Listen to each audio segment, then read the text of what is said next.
ఇతను ఆల్రెడీ నేను ఈ కేసు పెట్టలేదన్నప్పుడు దానికోసమే వీళ్ళు అతని మీద కూడా సత్యవర్ధన్ మీద కూడా తెలుగుదేశం వాళ్ళ దగ్గర ఒక కేసు పెట్టించారు. సో అంటే సత్యవర్ధన్ దాంట్లో ఏముంది, సత్యవర్ధన్ డబ్బులు తీసుకొని పెట్టాను. రేపు కోర్టులో ఎంత పెద్ద లాయర్లు వచ్చినా న్యాయాన్ని అయితే తారుమారు చేయలేరు కదా. ఎంత పెద్ద లాయర్లు వచ్చినా కూడా వాళ్ళు ఏమి ప్రతి చోట గెలవరు. అట్లా గెలిచేట్టు ఉంటే చంద్రబాబు 53 రోజులు జైలు ఎందుకున్నాడు? పెద్ద పెద్ద వాళ్ళు దించారు కదా. అప్పుడు 53 రోజులు అయితే వాళ్ళు కాపాడలేకపోయారు కదా. కాబట్టి ఏంటంటే ప్రతిసారి పెద్ద లాయర్లు, నిన్న కూడా సుప్రీంకోర్టు అనింది మీ పెద్ద లాయర్ వస్తాడని, హరీష్ సాల్వే వస్తాడు పోస్ట్ పోన్ చేయండి అంటే మీ పెద్ద లాయర్ వస్తే మేము పోస్ట్ పోన్ చేయాలా అని కూడా సుప్రీంకోర్టు ప్రశ్నించింది. సో కాబట్టి ఏంటంటే వాళ్ళు కొంతవరకు సీనియారిటీకి మిగతా వాటికి రెస్పెక్ట్ ఇస్తారు, కానీ ప్రతి చోట అది పనిచేయదు. అలాగా రేపు ఈ కేసు అయితే నాకు తెలిసి దీంట్లో ఇప్పటి వరకు ఉన్న నేను పరిశీలించిన మేరకి ఇది ఏమి నిలబడే కేసు కాదు. వాళ్ళకి కూడా తెలుసు. ఎందుకంటే వాళ్ళు కిడ్నాప్ కేసు ఈయన మీద పెట్టి మళ్ళీ అతనే కిడ్నాప్ అయితే అతని మీద మళ్ళీ ఇతను డబ్బులకు అమ్ముడు పోయాడని మళ్ళీ కేసు ఎలా పెడతారు? ఏదో ఒకటి కదా నిజం ఉండాలి. అతను డబ్బుల కన్నా అమ్ముడు పోయి ఉండాలి, కిడ్నాప్ అయినారని ఇతని మీద ఒక కేసు పెడతారు.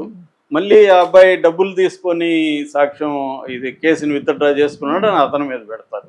అంటే మన న్యాయ వ్యవస్థ, పోలీస్ వ్యవస్థ ఎలా ఉందో ఇట్లాంటి కేసులు మనకి అంటే ప్రభుత్వం అనుకుంటే ఎవరి మీదన్నా కేసులు, అదేదో పాత సామెత ఉంది కదా, రాజుగారు అనుకుంటే దెబ్బలు కొదవని, అలాగే ప్రభుత్వం అనుకుంటే, పోలీసులు అనుకుంటే కేసులు కొదవన్నట్టుగా కేసులు పెట్టేస్తారు. ఇప్పుడు ఏంటంటే ఇక్కడ కేసులు పెట్టేసినాక ఒక్కసారిగా ఈ మనకేందంటే మామూలుగా ఇండివిజువల్ వర్సెస్ సిస్టమ్ అంటారు. కాఫ్కా అనే ఆయన దీని మీద చాలా కథలు, నవళ్ళు రాశారు. అంటే మన మోడర్న్ సమాజంలో, మోడర్నిటీలో చట్టము న్యాయం అనేవి వ్యక్తుల్ని కన్ఫ్యూజ్ చేసి వ్యక్తుల్ని భయభ్రాంతం చేసే విధంగా ఒక సాలిగూడులాగా ఉంటుంది, పద్మవ్యూహం లాగా ఉంటుంది అనమాట. ఇది మామూలు వాళ్ళకి ఏమీ తెలియదు దీన్ని ఎలా డీల్ చేయాలి.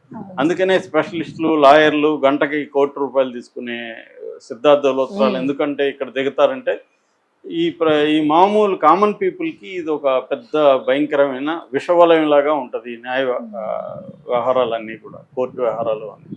అందుకనే వాళ్ళు దిగుతారు అన్నమాట.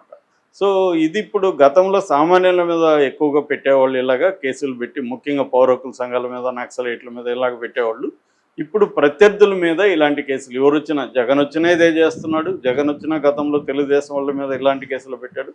కాకపోతే జగన్కి చంద్రబాబుకు తేడా ఏంటంటే చంద్రబాబుకి వ్యవస్థల మీద ఉన్న పట్టు, ఆయనకున్న నాలెడ్జి జగన్కి లేదు. జగన్కి వచ్చే అవకాశం కూడా లేదు. ఎందుకంటే చంద్రబాబు నాకు తెలిసి ఇంకేనా రాజకీయ నాయకుడు కూడా ఈ స్థాయి ఇండియాలో లేదు. సో అది చంద్రబాబు సాధించిన విజయంగా చెప్పుకోవచ్చు.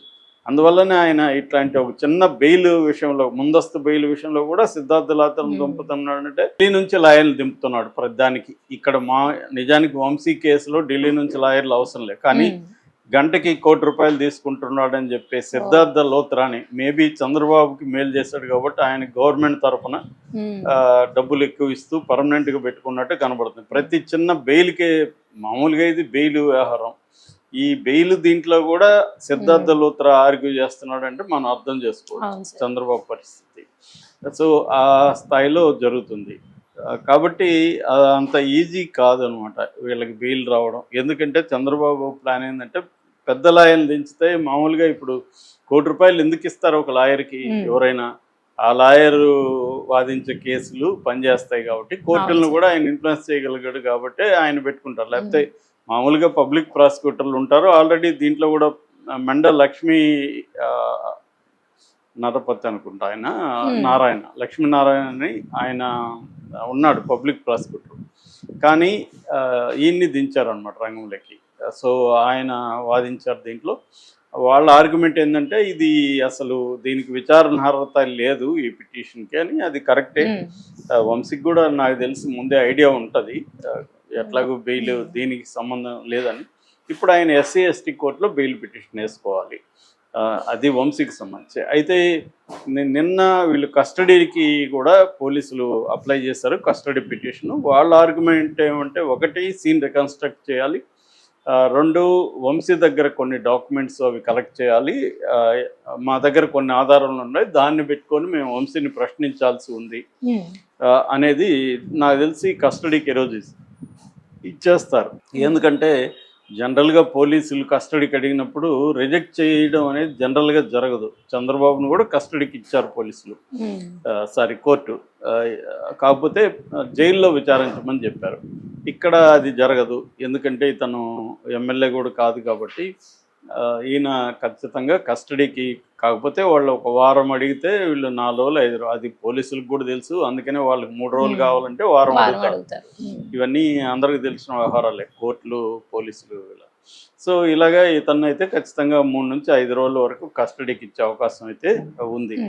ఈ లోపల ఇంకొక పిటిషన్ వంశీ తరపున వేశారు వాళ్ళ అడ్వకేట్స్ పటాభి, దేవి సత్యశ్రీ అని. వాళ్ళు ఇదేంటంటే ఇతనికి ఒక బెడ్ కావాలి, తర్వాత అక్కడ ఫుడ్ ఇంటి నుంచి ఫుడ్గా తీసుకురావడానికి పర్మిషన్ ఇవ్వమని ఇతని హెల్త్ రికార్డ్స్ అంతా కూడా సబ్మిట్ చేశారు. ఇందులో జైలు సూపరింటెండెంట్ కూడా కోర్టులో సబ్మిట్ చేసింది. అవన్నీ కూడా పాత హెల్త్ రికార్డ్స్, ఇప్పుడు ప్రజెంట్ కాదు, అందుకని నేను ప్రొవైడ్ చేయలేదు అని అంటున్నాడు. సో కోర్టు ఇప్పుడు ఆయన ప్రొవైడ్ చేయాలనుకుంటే కోర్టు చేయొచ్చు, ఎందుకంటే జ్యుడిషియల్ కస్టడీ అంటారు దీన్ని.